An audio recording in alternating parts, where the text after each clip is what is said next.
Hello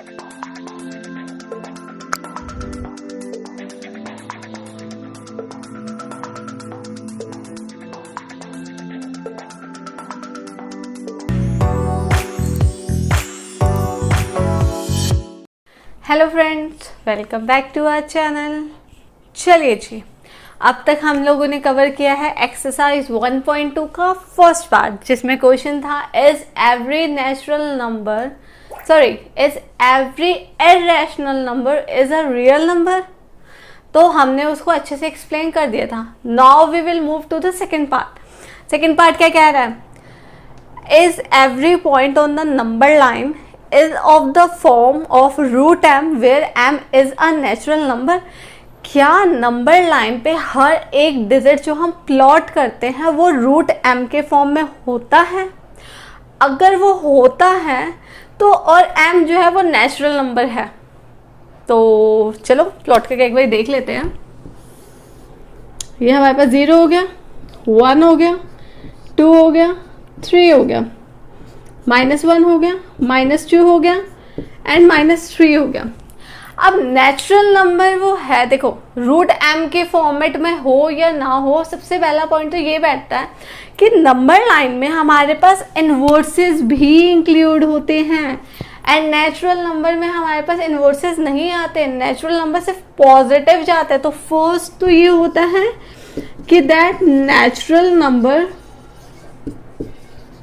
does not include inverse। Natural number के अंदर inverses नहीं आते, तो सारे के सारे नंबर मतलब जो हम नंबर लाइन पे प्लॉट करते हैं वो जरूरी तो है ही नहीं कि वो नेचुरल नंबर के फॉर्म में, मतलब रूट m के फॉर्म में। एंड वन थिंग मोर, अगर मैं यहाँ पे √4 का लूँ तो इसका वैल्यू आएगी 2, तो ये तो नेचुरल नंबर है भैया, ये तो पॉसिबल है। But if I will take √2 तो इसकी वैल्यू तो होती है मेरे पास 1.414। 1.414 तो मैं यहाँ पे प्लॉट कर दूंगी, बट क्या 1.414 इज अ नेचुरल नंबर? क्या वो नेचुरल नंबर है? सो नो, वो एक नेचुरल नंबर नहीं है। तो इसके तो 2 नेगेटिव पॉइंट्स आ गया हमारे पास। कंडीशन तो पहले ही पॉइंट से हमारे पास फॉल्स हो गई है, क्योंकि हमारे पास नंबर लाइन के अंदर इनवर्स मतलब positive and negative both number include होते हैं एंड रूट का नेगेटिव नंबर नहीं होता, मतलब वो कॉम्प्लेक्स आंसर आता है, तो वो तो हमको चाहिए ही नहीं। And second thing that √2 is 1.414, √3 is 1.732। तो ये जो है वो हमारे पास हम प्लॉट तो कर सकते हैं नंबर लाइन में, बट वो नेचुरल नंबर नहीं है। आई होप ये सेकेंड पार्ट आप लोगों को क्लियर हो गया होगा। Let me move to the third part. चलिए जी, अब हम स्टार्ट करते हैं फर्स्ट क्वेश्चन का थर्ड पार्ट। थर्ड पार्ट क्या पूछ रहा है? Is every real number is an irrational number. क्या सारे के सारे रियल नंबर इरेशनल नंबर होते हैं कि नहीं होते हैं?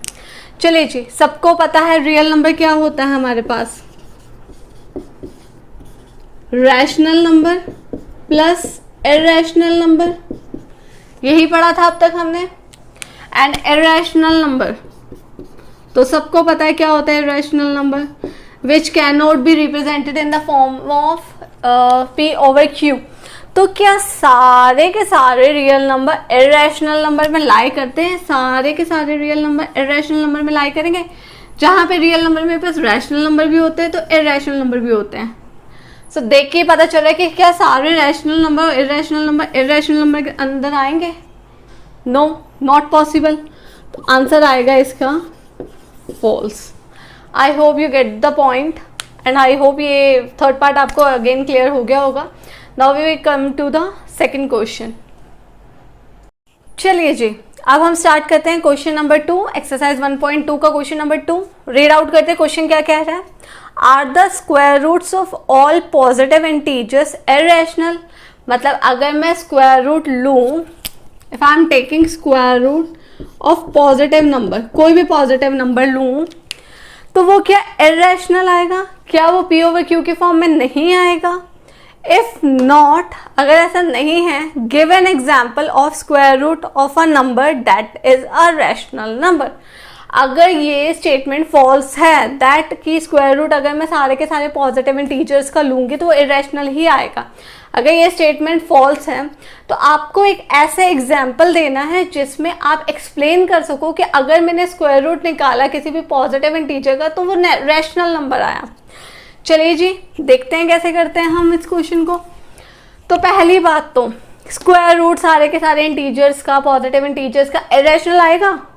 अगर मैं आपको बोलूँ स्क्वायर रूट ऑफ 2 तो ठीक है, वो तो हमारे पास 1.414 आ गया तो वो इरेशनल ही कंसीडर होगा हमारे पास। बट अगर मैं यहाँ पे स्क्वायर रूट आपको बोलूँ 4 का फाइंड आउट करो which will be equal to 2, अगर मैं आपको बोलूँ स्क्वायर रूट मुझे 16 का फाइंड आउट करके बताओ तो डेट विल इक्वल टू 4, अगर मैं आपको बोलूँ स्क्वायर रूट ऑफ 25 बताओ तो date will equal to 5।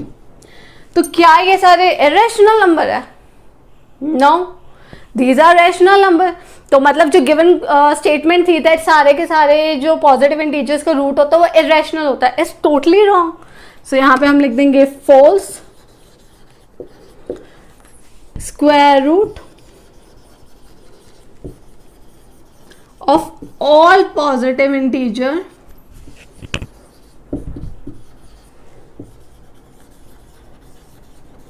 Are not irrational, वो इरेशनल नहीं है।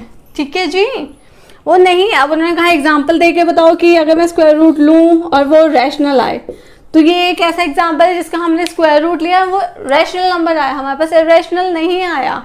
I hope you get the point, thank you. चलिए जी अब हम स्टार्ट करते हैं क्वेश्चन नंबर 3 एक्सरसाइज 1.2 का ही क्वेश्चन रीड आउट करते हैं। Show how root 5 represented on a number line. Root 5 को मैं नंबर लाइन पे कैसे शो करूंगी? चलिए जी देख लेते हैं कैसे शो करेंगे हम। सबसे पहले इसके लिए आपको पास पाइथागोरस थ्योरम पता होनी चाहिए।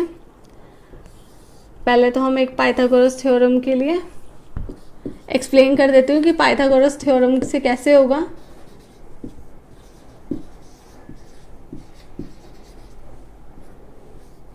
ठीक है जी, अब इसमें हमने क्या करना है, हमें बेसिक सा ट्रायंगल लिया, perpendicular your always equals to 1 unit, मतलब जो उसकी हाइट हम क्रिएट करेंगे वो 1 यूनिट की होगी, 1 सेंटीमीटर की ही होगी। ओके, अगर मतलब बेसिकली पाइथागोरस का फॉर्मूला क्या होता है, H square is equals to P square plus B square.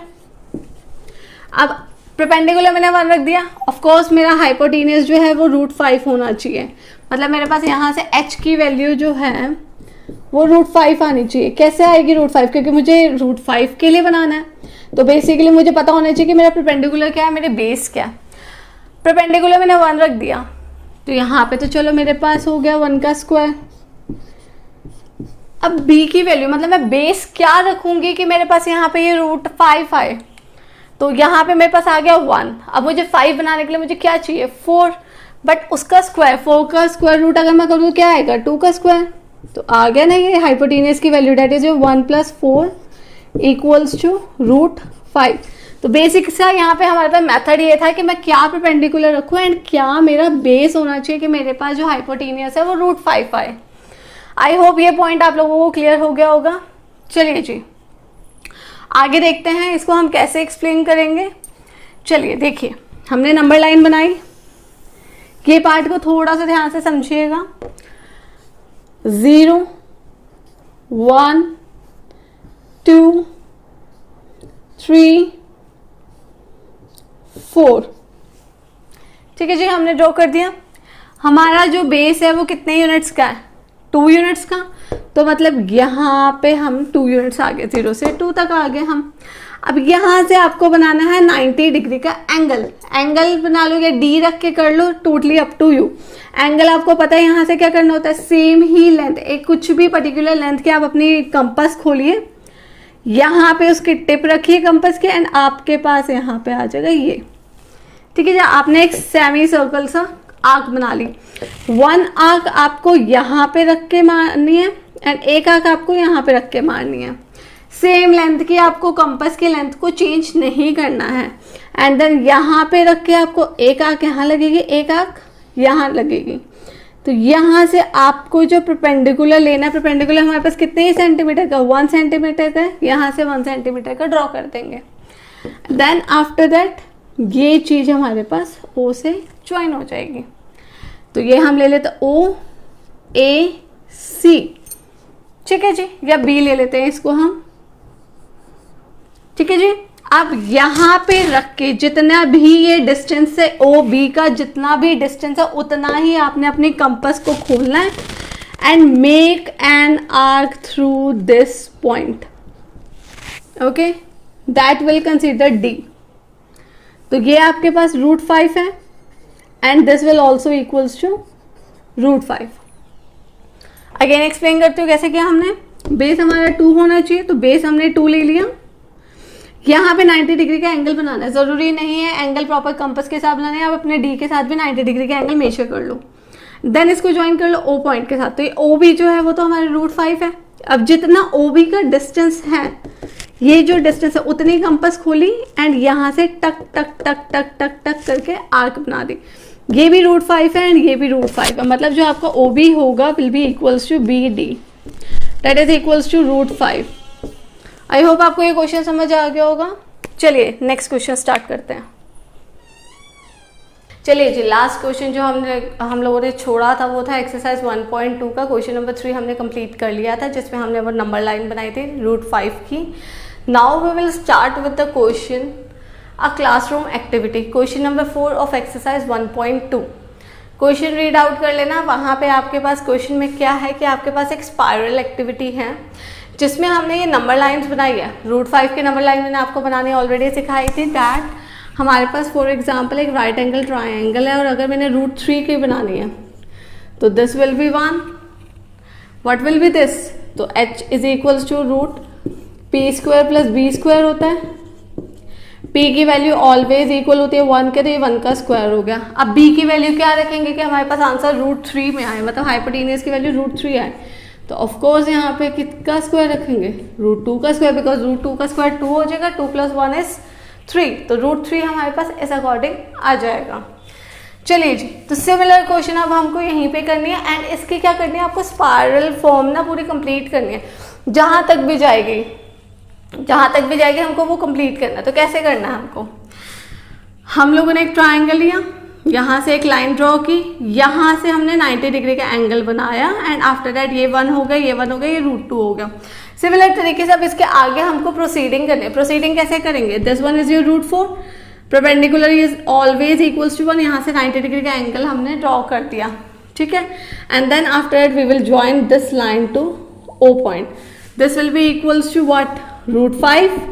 Then again मैं एक परपेंडिकुलर यहाँ से ड्रॉ करूंगी which is of 1 centimeter and join it with point O. What will be this one, √5 का स्क्वायर प्लस 1 का square, √5 का square is equals to 5 and 1 का square is 1, तो 5 + 1 इज √6 आ गया। देन अगेन यहाँ से 90 डिग्री का angle join with this point, ये अगेन 1 हो जाएगा, √6 का स्क्वायर इज 6, 1 का square is 1 which will be equals to √7। Then again this will be equals to 1, √7 का स्क्वायर इज 7, 1 का स्क्वायर इज 1, √7 का स्क्वायर ये हो जाएगा हमारे पास √8।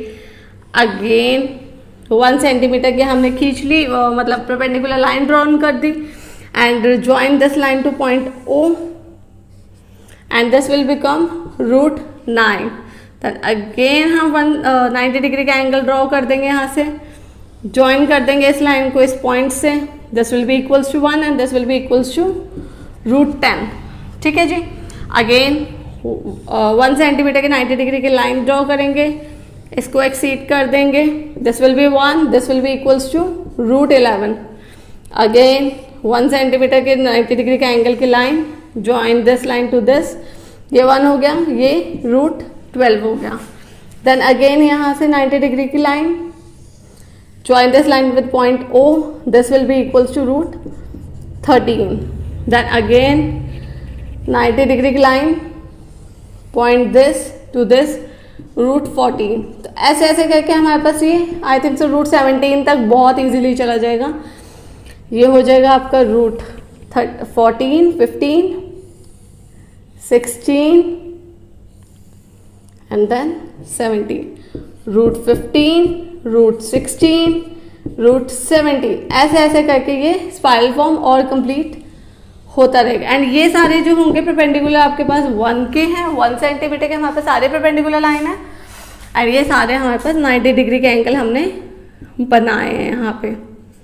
आई होप ये क्लियर हो गया होगा क्वेश्चन। अगर आप लोगों को क्लियर नहीं है तो आप यहाँ पे कमेंट बॉक्स में बता देना, मैं आपको स्केल एंड कंपास की हेल्प से भी समझा दूंगी। ओके, तो ये था हमारे पास स्पाइरल फॉर्मेट। ये एक सिंपल सा क्लासरूम एक्टिविटी है जो कभी पेपर में नहीं आती, नहीं पूछा जाता, बट स्टिल आपको पता होना चाहिए कि इसको बनाएंगे कैसे। ठीक है, चलिए let's move to the exercise 1.3। आपके 1.2 के 4 क्वेश्चंस कंप्लीट हो चुके हैं। अगर कोई डाउट होगा तो प्लीज़ कमेंट बॉक्स में मैसेज कर दीजिएगा, कमेंट कर दीजिएगा, I will explain you that question. Okay, चलिए जी नेक्स्ट क्वेश्चन स्टार्ट करते हैं।